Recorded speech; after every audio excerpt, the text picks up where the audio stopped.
Absolutely. So one of the first thing I wanted to start with, Leslie, is that I have a lot of people that do reach out to me and they tell me, hey, my parent just passed away. I have a will. I want to go ahead and just, start the process of selling their home.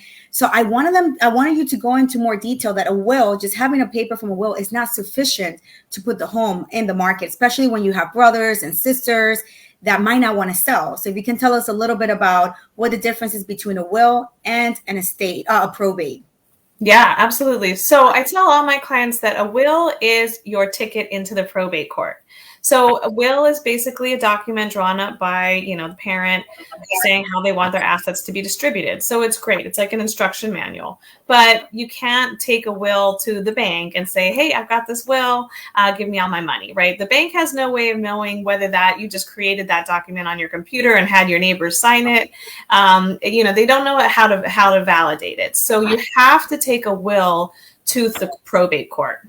And the probate court is the process to validate the will, get it signed off by a judge, and the judge issues what we call letters to the family members. So either letters of testamentary, if there's a will, or if there's no will, the estate can still pass to the family, but it will be through an administration process, which is similar when you get letters of administration.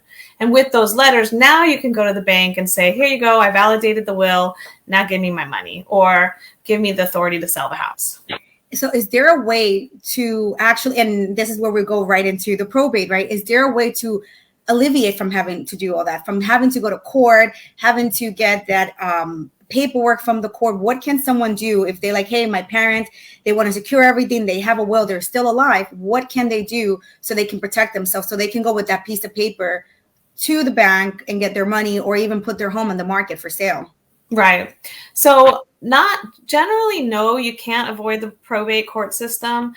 Just as a background, the probate court was set up not for family members to inherit, but for creditors to go after their debts.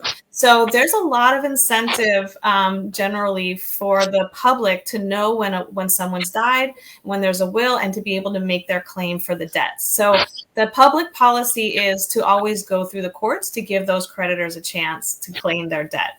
There are some. I want to hear you correctly. So you're saying that the reason why this whole probate court came into play is that if somebody dies, the creditor, whether it's like, hey, you have a mortgage, whether it's like, hey, you owe student loans, that they can come back to, whether it's a family, to get that money, to get that debt paid. Yeah. Wow, interesting. And they have a very narrow time frame, so they can't come 2 years later. It's only 7 months. I mean, that's it's not a fixed 7 months, but it's another conversation. But most people think probate court is so I can inherit my money, but right. it's really for creditors to come in, and then the family gets afterwards. So the priority is always the creditors first. Yeah. So assuming there's a will, you're going to need, the main things you need is the will, the death certificate, and the proof that the funeral expenses were paid. So we call it a paid funeral bill. So those 3 things are your ticket to go into the probate court.